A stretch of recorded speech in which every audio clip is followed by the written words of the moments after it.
Welcome to the Conservation Corps North Bay Training Module number 1. Since you are viewing the video of Module number 1, you should have in front of you the Training Module Worksheet number 1. The module worksheets are an important part of the training, and they're intended to serve as an outline of the training modules that you will encounter. The worksheets contain several questions or prompts that will require you to respond in writing. And I realize that writing doesn't come easy to everyone and at times can be a difficult task. However, it will present an opportunity for you to engage the material in a deeper and more thoughtful way. And it will also allow you to share your unique perspective or your unique take on things. The worksheets are in no way intended as a test or exam to see how well you understand the material. There are actually no right or wrong answers or responses to the questions that are asked. You are not graded or judged on your responses. Your reactions are intended to extend your thinking and allow you to dive deeper into the material. I would suggest upon the completion of each of the modules that you turn in your completed module worksheet to the appropriate supervisor or staff person, or that you at least sit down and have a conversation with them about your ideas, because your candid, truthful responses may be very, very helpful in helping us shape this training. So let's take a look at this module number 1.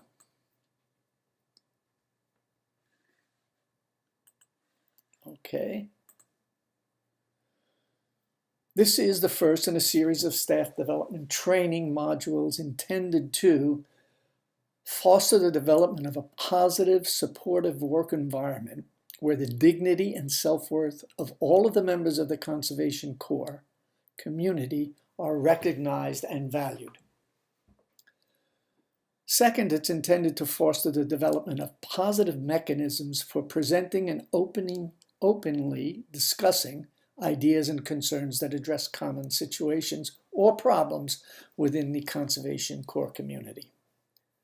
Third, the intention is to present models, strategies, techniques that lead to a deeper self-understanding and recognition of how our own individual behaviors affect other people and how we treat them, and how other people's behaviors and beliefs affect us and how they treat us. And finally,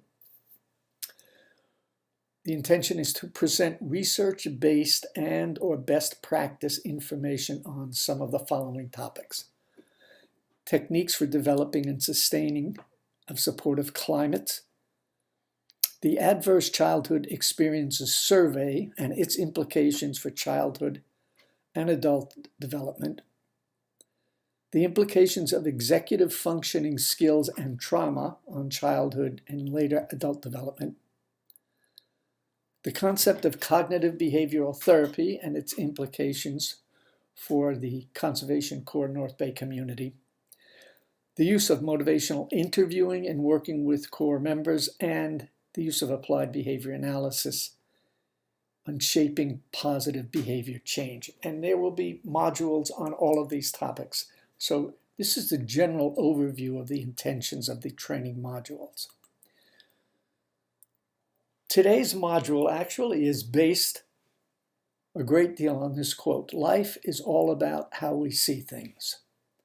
So that's sort of the central idea in this module number 1. This module will consist of the following topics: a photo identification exercise, a presentation of the concept of epistemology and its implications. Epistemology is a very fancy word, which means it's the study of how we come to know things, or how we determine what is real and what's not real. I mean, if you think about it for a minute, what mechanisms do you and I use to decide what to believe and what not to believe? What do we base our judgments on? Or another way of stating it might be, what is our evidence? How do we go about determining that this is so and that this is not so? And Next, there are strengths and limitations to our reality mechanisms, our rules for evidence. And finally, how do we resolve the real versus the unreal dilemma? So we will talk about epistemology, we'll talk about the ways we come to know reality, we'll talk about the limitations of how we come to know reality. And then we'll discuss maybe where do we go from the dilemma that we wind up in. Okay, this is a photo identification exercise. On page 2 of your worksheet, Module 1 worksheet, you will see the numbers 1 to 20. And what's going to happen is when I say go, I'm going to show you a series of 20 photographs, which were taken from Google Images, by the way. And the images are going to swipe by like you would swipe by photos on your phone. And you're only going to see them for about 2 seconds. And your task is to remember as many of the images as you can without writing anything down or taking notes or drawing pictures or etc. So don't just put your pen or pencil down and just watch these images. And when the exercise is completed, you will be asked to write down as many of the photo images as you can remember on page 2 of your worksheet. So are you ready? Get set. Okay, here we go.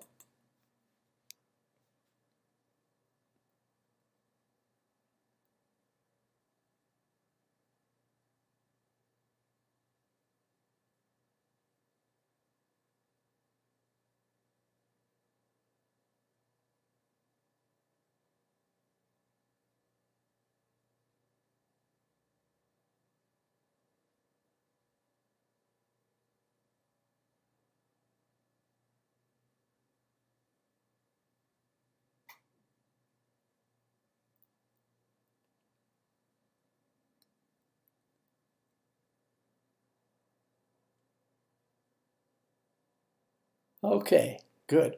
Now in a second, I'm going to ask you to put the video on pause and go immediately to page 2 and write down as many images as you can. So put the video on pause and go ahead and do that. And when you're done, turn the video back on. So go ahead.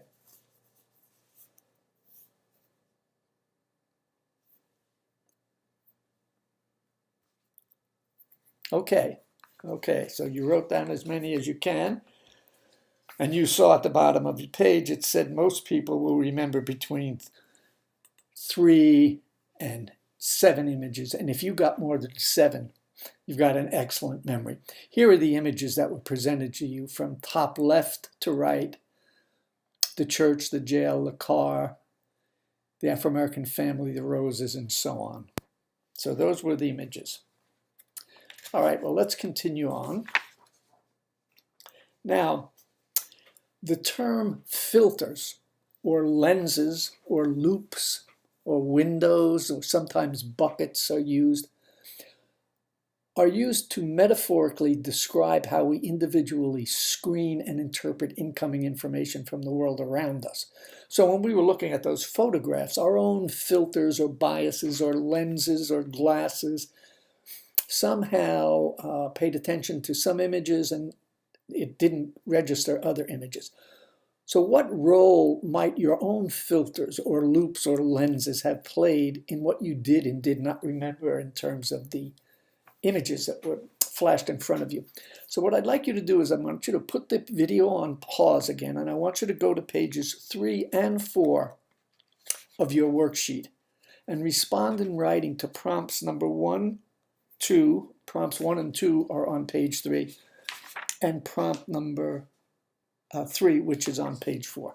So put the video on pause, go to your worksheet, respond in writing, and when you're done, then please put the video back on again and we'll continue. Okay, put it on pause.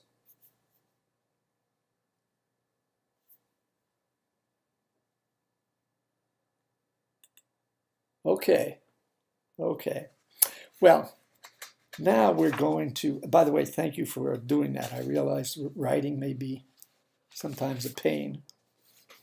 But we're going to take a look at now the word epistemology, which I said to you before is the study of how we know things or what is real.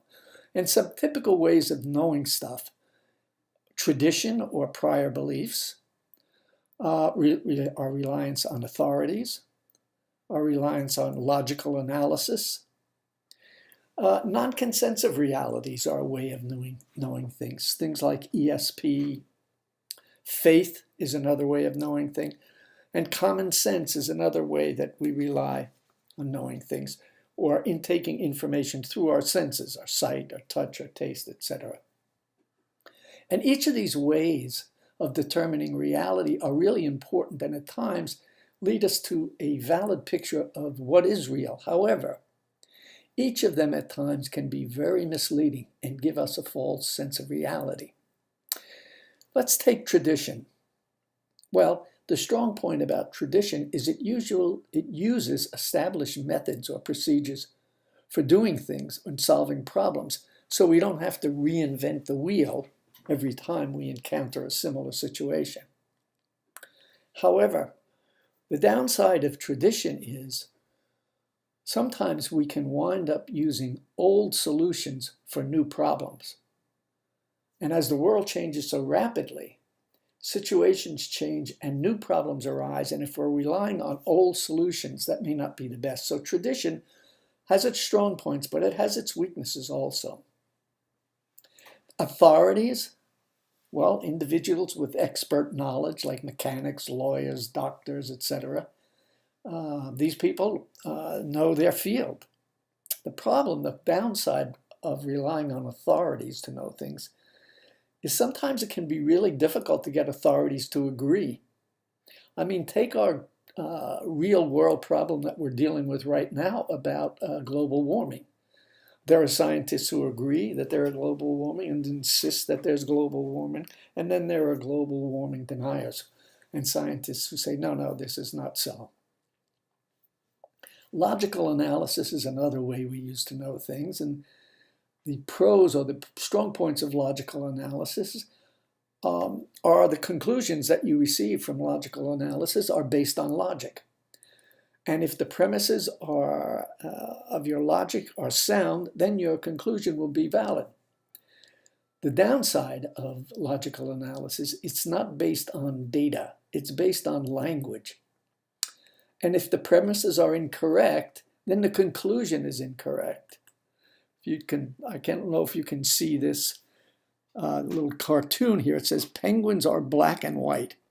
Some old TV shows are black and white. Therefore, some penguins are old TV shows. And then it says logic, another thing that penguins aren't very good at. Well, that's logical analysis, but the premise was incorrect, so the logic is silly. Another way of knowing things is non-consensus reality, things like extrasensory perception. I don't know if you're familiar with what is called facilitative communication or the flat earth theory. There are people who believe that the earth is flat. These are non-consensus ways of determining what is real and what is not real. Another way is faith. Now, faith can be very powerful for the believer. It can be a very strong sense of knowledge, very strong. However, the problem with faith is that it's belief-based, and there are many faiths and many beliefs. And which one is the true faith or which one is the true belief? It becomes very difficult, very difficult. And finally, common sense, or our senses. And the strong point about common sense is it uses the senses to collect and interpret data.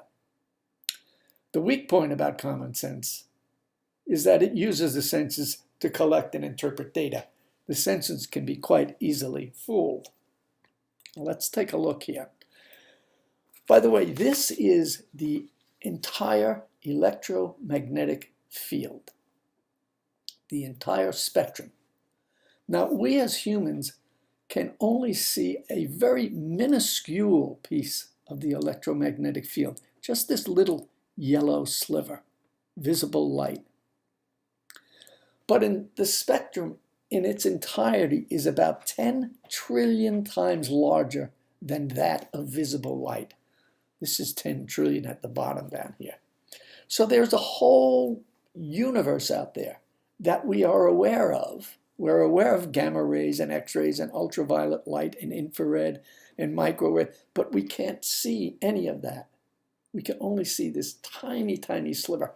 So there's a whole bunch of the universe that we're not seeing. There's a lot going on that we're aware of, but we're unable to comprehend it and see it. Here is the hearing range, the ability to hear of humans and dogs and dolphins and some other animal species. Now, we as humans have a hearing range from approximately 20 hertz to approximately 35,000 hertz. That's the top line here. Take a look at dogs. They can hear from 5 hertz up to 100,000 hertz. They're hearing way more than we are. It's the same with dolphins. Take a look at bats. So there is much sound that we as humans are aware of, but we can't hear. So again, there is a lot going on in the universe that we do not know about, that we know about, but we cannot perceive it. Okay, before we go on, I want to take a look at this video called The Men's Room, and then we'll talk about it. So I'm going to play the video for you.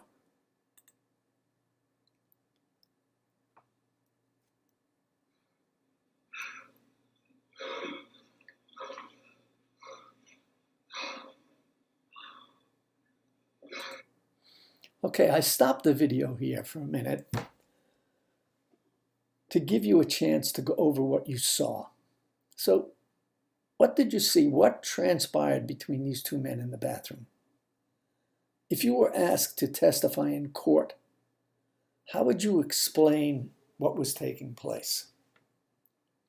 Just give it some thought for a minute, and then I'll play the video again.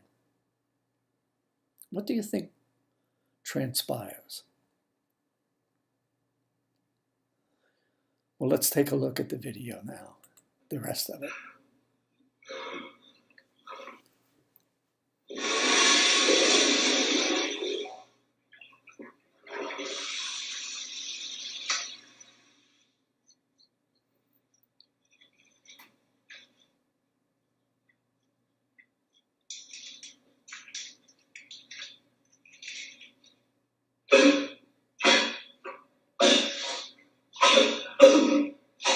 You okay?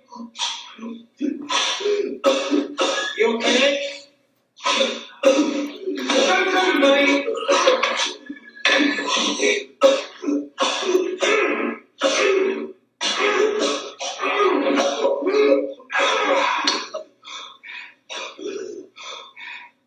Oh my God.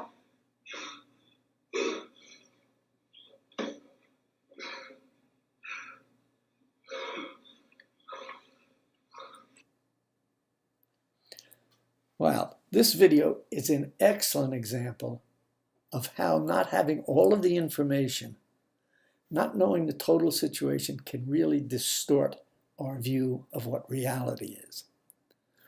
Think back in terms of our ability to hear. Well, we can hear within a certain span, but we don't have all the hearing information because there's a lot of sound going around in the world that we don't hear. Take a look at the electromagnetic spectrum.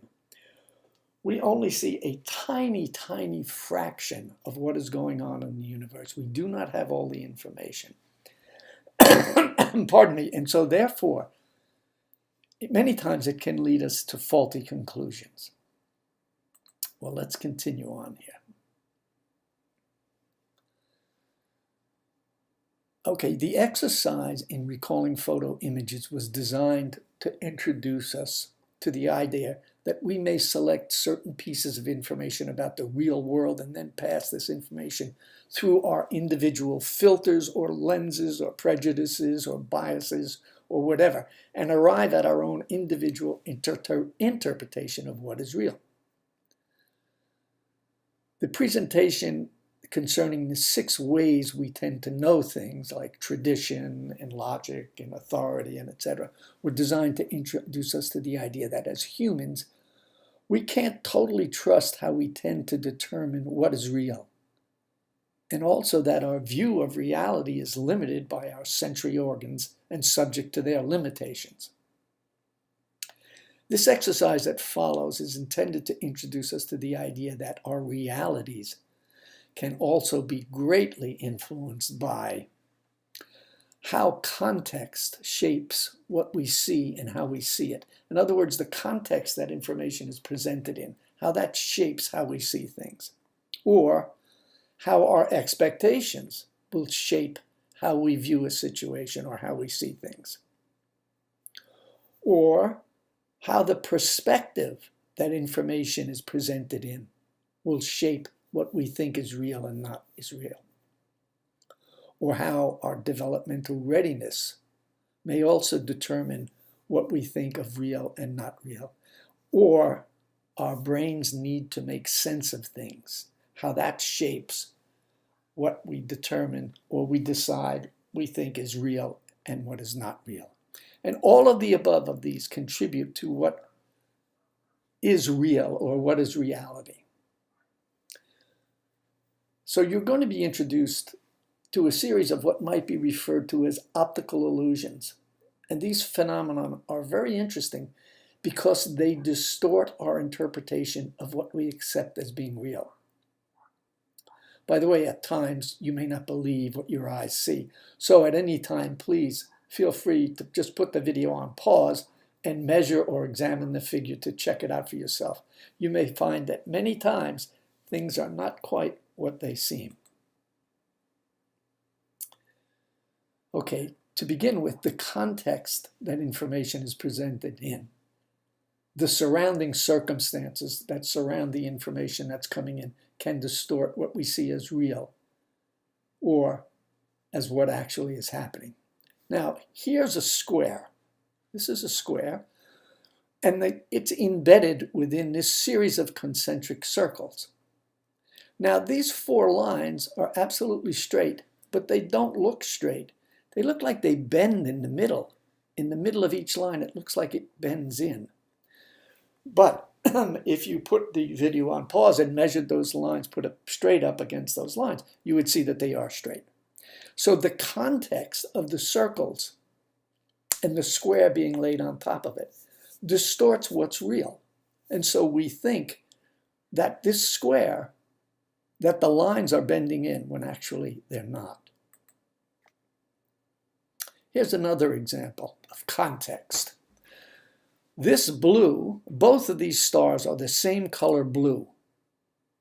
Now, I know it doesn't look like it at all, but the context that they're presented in, the top star is covered with black lines, and the bottom star, white lines. And that context, that change in context, tricks our mind into thinking that these two stars are different colors, but they're exactly the same color. Here's another classic. We have these two circles that are surrounded. This circle on the right is surrounded by smaller circles. The circle on the left is surrounded by larger circles. The middle circle, the circle inside the smaller circles on the right, looks bigger than the middle circle surrounded by the big circles on the left. Both middle circles are exactly the same size, but the context that they're presented in leads the brain to make a faulty conclusion. Sometimes the expectation that you have of something can lead the brain to make a mistake. Here, it looks like, when we look at the seesaw, it looks like the seesaw is tilting down to the left where Santa Claus is standing. Our expectation is Santa Claus is big and heavy, and the elf is small and skinny, and so Santa Claus should weigh more, and our mind is tricked into thinking that the seesaw is tilting to the left, but it's not. The distance between the base and the seesaw is exactly the same.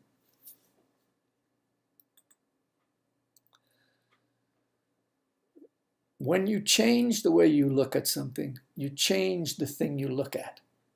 Well, this looks like a bowl of Winter vegetables looks onion, turnips, maybe some carrots, mushrooms. But if we change the way we look at that, I flipped it upside down, we get a caricature of some kind of an individual. Those are the vegetables. When we change the way we look at something, we change what it is that we look at. Again, the mind gets tricked into faulty decisions. I'm going to let you read this, and then I'll read it.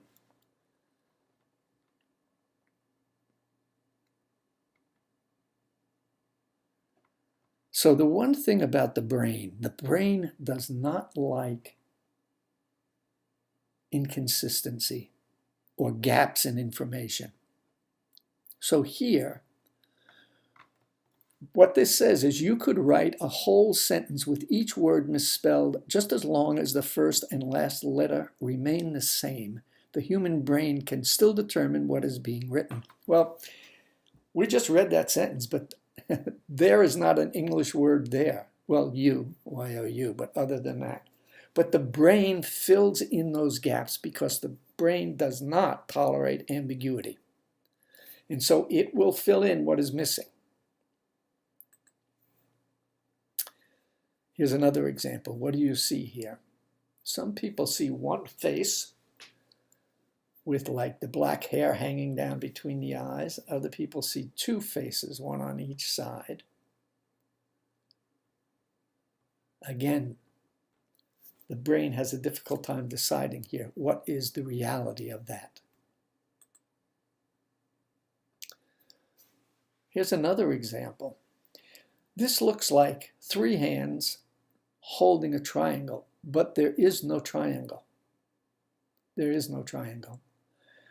The white is exactly the same, but the brain can't stand that ambiguity. So what it does is it creates the idea that there is a triangle there, but there isn't. Here's another example. What you think you see here are two triangles, but it's not. There are no triangles. The brain interprets it that way. There are three round figures that look like Pac-Man figures, and there are three angular lines, red angular lines, but there are no triangles. But the brain interprets it that way. Again, when you change the way you look at something, you change the thing you look at.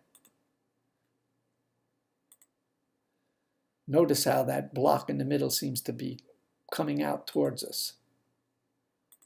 Now the block in the middle seems to be going in. Again, the brain is tricked into some false conclusions. Here's an example of perspective, the perspective that something is presented in. These two bowling balls are exactly the same size. The one closest to the pins looks smaller. The one by the man's hand just coming out looks larger.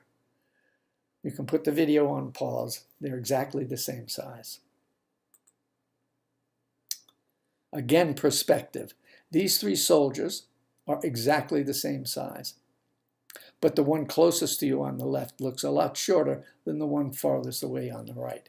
But again, it's a matter of perspective. Again, if you would like, just shut off the video and measure them and you'll see. Oh, this is one of my favorites.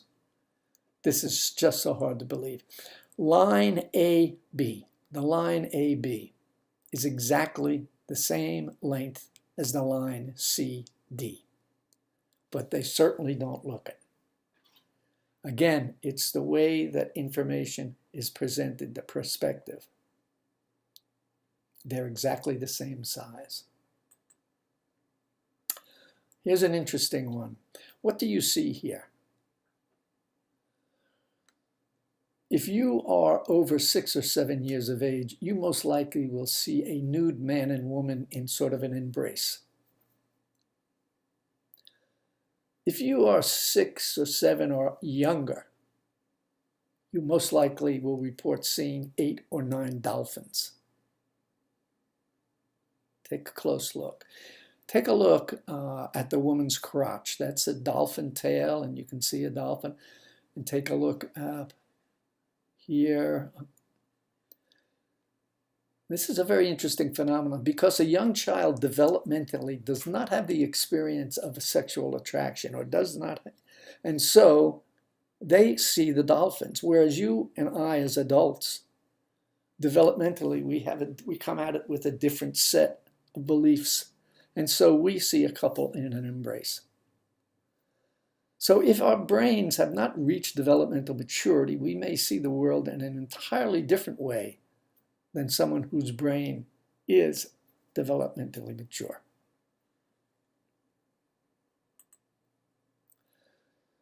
Okay, so where are we? It appears when presented with so-called reality, we tend to, for whatever reasons, select certain stimuli and ignore other stimuli that are presented to us.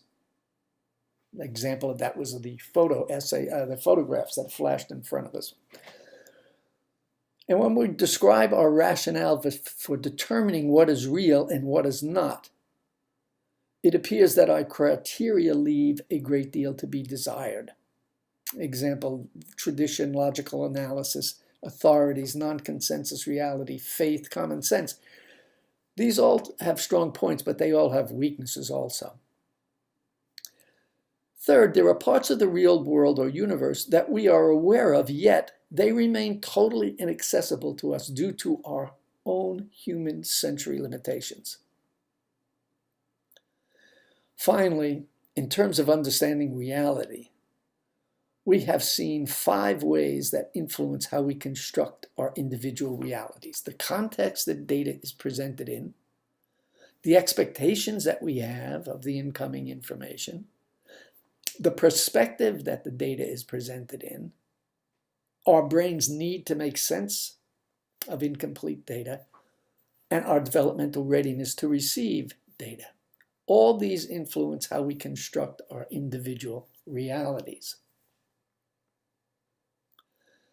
The importance of this information is that from our own individual interpretations of realities, we build our own life scripts or life maps.